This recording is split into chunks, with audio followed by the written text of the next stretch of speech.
Welcome to the deep dive. Today, we're diving headfirst into Alice Bailey's work.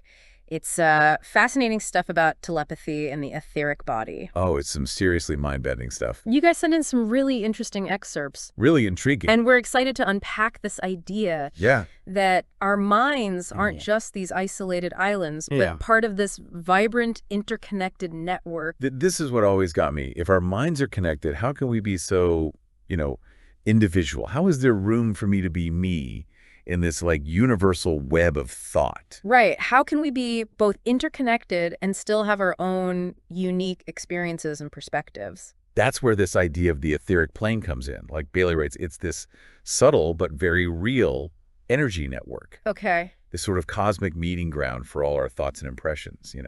So not our physical brains, but some subtler level of energy where our minds can actually connect. Exactly. Think of it like a vast, invisible web. It's buzzing with the thoughts, feelings, impressions of every living being. Okay, so if we're all connected through this etheric network, why aren't we constantly bombarded by everyone else's thoughts? Right. Like, wouldn't it be chaos? But Bailey says it's not just about transmission. It's about reception, too. Okay. Think of it like a radio. Your receiver needs to be tuned to the right frequency to pick up a specific station. Otherwise, it's just static, right? So our minds also have a tuning knob that allows us to focus on certain impressions and tune others out. What influences this tuning? Exactly. It's things like shared interests, emotional connections, even just like focused attention. If you're really interested in something, you're more likely to pick up on related thoughts and ideas. Bailey actually uses the League of Nations as an example. The League of Nations, I mean, that's not something you hear every day in discussions about telepathy. Right. It seems random, but it's actually a great example. Right. So Bailey suggests that the very idea for the League, this idea of global cooperation, it actually originated on a higher plane of consciousness. And it was telepathically impressed upon a very powerful mind, a master, as she calls him. And then this master shared it with his disciples. So this idea of a world united, it was transmitted telepathically from a higher source. That's what she's saying. And then she proposes that one of these disciples was able to, step down the concept. Yeah, make it make sense to a regular person. And that person was a man named Colonel House, who, by the way, had no idea where this idea came from. Wow. And then he passed it on to Woodrow Wilson, and eventually that led to the formation of the League. That's an amazing example of how a focused thought can ripple through this network of consciousness and actually, manifest in the physical world. Exactly. And it highlights a key principle for Bailey. Yeah. Focused mental energy, especially with a strong intention behind it, can have huge consequences. But of course, it's not always that simple. Telepathy has layers. Okay, so it's not a one-size-fits-all kind of telepathy. There are different types. Absolutely. Bailey outlines three main types: instinctual, mental, and intuitional, each with its own, characteristics. Instinctual telepathy. Does that mean our basic instincts might be influenced by this network? Like how flocks of birds all move together? Is that what's going on there? Bingo. Bailey believes instinctual telepathy, working through the etheric body, is how we see this coordination in the animal kingdom. It's like a primal form of communication, deeper than everyday thoughts. Makes you think about those times you just feel something is off, even if you don't know why. Could that be instinctual telepathy picking up on cues we don't consciously register? It could be. This type of telepathy is more about subtle impressions, gut feelings, not clear messages. But as we evolve, Bailey says this can become more refined. It becomes intuition. Intuitional telepathy, so instinct but with an upgrade. But how is that different from the League of Nations example? You called that mental telepathy, right? Right. Mental telepathy is more direct. It's the transmission of specific thoughts between minds. It usually needs effort, like focused intention, visualization, and a recipient who's open to receiving. Whereas intuitional telepathy is less about sending and more about tapping into this well of knowing, receiving insights that are coming from beyond our conscious mind. Exactly. That source could be our higher self, Bailey says, or even more evolved beings, those who've transcended our everyday reality. So we've got this whole spectrum, primal instincts, direct mental transmissions, all the way to these intuitive insights. It's wild to think how we might be engaging with this exchange every single day. And here's where it gets even wilder. Bailey says there are specific energies that fuel these exchanges. Okay, let's talk telepathic fuel. What are these energies and how do they work? Bailey talks about three primary energies: love, mind, and prana. Love, mind, and prana. Sounds powerful. So What does each one do? Think of love as the attracting force, the glue, you know. It creates a powerful attraction, drawing similar thoughts and impressions across the web. So not romantic love, but a deeper love for, like, all beings. Exactly. Then there's mind energy, the force of clarity. It helps thoughts form, get transmitted clearly, and be received. Okay, so love is the glue, mind is the messenger. What about prana? Prana is the vital life force. It's what animates our bodies, both physical and subtle. In telepathy, it's the bridge that lets our physical brains receive and process those subtle impressions. So without prana, these telepathic insights would just be whispers. We wouldn't even know we were receiving them. Exactly. We need all three.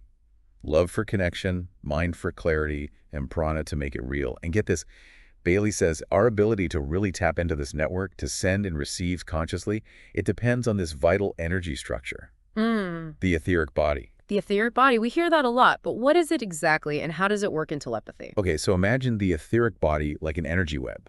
It's both inside and extending beyond your physical body, like a blueprint, but made of pure energy, guiding how your body forms and functions. So like an energetic double. It's like that, but way more dynamic. It's interacting with the energies around you constantly.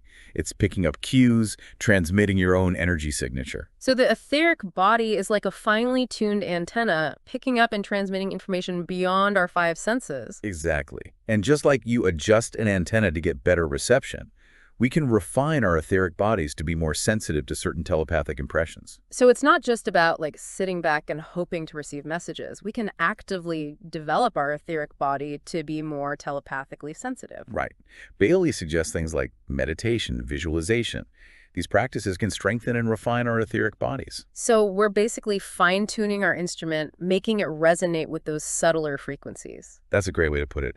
And it's not just about individual development either. Bailey talks about group telepathic work. Group telepathic work. Yeah. When people come together with a shared purpose, their combined energy, it can be incredibly powerful. That's always fascinated me. You can feel the energy shift when a group is really in sync. What makes group telepathy work well? Alignment is key. Just like individual minds need to be tuned in, groups need to resonate together. It's like finding that shared frequency. So it's like creating a unified energetic field that amplifies everyone's intention. Exactly. And Bailey says this needs certain qualities within the group. Okay, like what? Things like mutual respect, understanding, a shared sense of purpose. Those create the right foundation. Makes sense. And I bet negativity would create blocks. Totally. Bailey's big on that. Any negativity creates static. A group needs a safe space to connect authentically, without judgment, for the telepathy to really flow. Because when it does flow, when everyone's aligned, that's when the real magic happens. Exactly. The group mind can become this force for good, way bigger than any individual in the group. It's accessing a whole other level. It's like that example with the League of Nations. A group of people, despite their differences, manage to align around peace and create something totally new. Right. A powerful example of how intention, amplified by a group, can change the course of history. But like any powerful tool... There's always the risk of misuse. Exactly. Bailey stresses that using these abilities to manipulate or control others is a huge no-no. True telepathic work, whether it's you or a group, it has to be rooted in love, compassion, respect for free will. So it's not about imposing your will, but aligning with something higher, using this understanding of connection to make a better world. Exactly. And speaking of higher purpose, this is where Bailey's idea of the plan comes in. Okay, the plan. What is that exactly? It's a big concept. Basically, Bailey's saying there's a divine blueprint for humanity and the planet, but it's not set in stone. Okay. We're meant to co-create it through our choices, our actions, like a giant cosmic play that we're all writing together. So by aligning with love, wisdom, compassion, we become more open to the promptings of this plan. We play a more active role in how it unfolds. You got it. It's less about passively following a script and more about actively participating in this grand cosmic unfolding. This is making me think about those moments when an idea or a feeling just hits you and it feels so profound, so right, even if it doesn't logically make sense. Is that like us tapping into the plan? It could be. Bailey says we're always receiving guidance. Maybe not always clear messages, but through intuition, through those synchronicities that pop up in life, those nudges from the universe. Okay, so we might not always get a booming voice or a detailed roadmap, but those subtle signs are always there if we pay attention. Exactly. It's like learning a new language, the language of the soul. And part of that is understanding how our energy centers, our chakras, play into all of this. Right, the chakras. They're not just individual points of energy, are they? Bailey talks about them as being connected to something much bigger. She did. She saw those 7 centers as hubs, Right. connecting us to this massive network of cosmic energy. We're talking about a scale way beyond just our individual energy system. So it's not just what's happening within us, but how we're interacting with these larger cosmic forces. Exactly. These centers receive, transmit, transform the energies flowing through us. It's a two-way street. And those connections, they extend beyond our planet. That's where Bailey's concept of the 3 planetary centers comes in.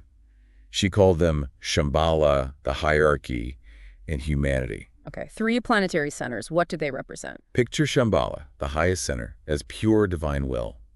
It's the source, where the grand plan originates. Then we got the hierarchy, which is like the planetary heart, divine love, wisdom, the guiding force in our evolution. Okay. And then there's humanity, our collective. We're like the planetary throat expressing the divine plan here on Earth. So each of these planetary centers embodying a different aspect of like divine consciousness, and we're directly linked to them. You got it. Bailey says each of our 7 centers has a link to one of these planetary centers. It's a pathway for cosmic energy, constantly nourishing and guiding us. So we each have a direct line to divine will, love, intelligence, all these energies flowing through us. Exactly. And by understanding those connections, we can tap into them more consciously, using them to transform not just our own lives, but the world around us. Wow, this is incredible. But can you give me a specific example? How does this actually play out in our lives? Sure. Let's talk about the heart center. Bailey taught that it's connected to the hierarchy, the planetary heart. So the center of love within you is directly linked to the source of divine love and wisdom. Is that why sometimes we feel this overwhelming sense of love, like it's coming from somewhere else entirely, as if it's just flowing through us? Exactly. You're tapping into that universal frequency of love, Bailey would say. And it's not just the heart center, it's all 7. So each center has a connection, a quality we can cultivate to strengthen that connection. That's right. When we cultivate love, wisdom, will, creativity, we strengthen the link to those planetary centers. It's like becoming a conduit for these divine energies to flow through. This changes everything. It's not just about us. It's about our role in something so much bigger. It's a huge shift in perspective. Bailey wanted us to see beyond our individual selves and embrace this expansive view of who we are within this dance of energy and consciousness. It's incredibly empowering, but I have to ask, how do we know when it's really guidance we're receiving and not just our own stuff? How do we discern those subtle impressions from all the noise? That's the million-dollar question, right? Yeah. And that's what we're going to pick up next time. We'll dive into practical steps, how to tell the difference between our own desires and those whispers of the soul. This is fascinating. I can't wait to learn more. Welcome back, everyone. We're diving right back into Alice Bailey, looking at how we can use this hidden science of energy and consciousness in our everyday lives. And as we get into those practical applications, we got to talk about thought forms. Yeah, we touched on that earlier. What exactly are they? So imagine every thought, every feeling you have. It's not just fleeting, it's an actual force. Like our thoughts and emotions aren't just in our heads, they're out there in the world. That's what Bailey's saying.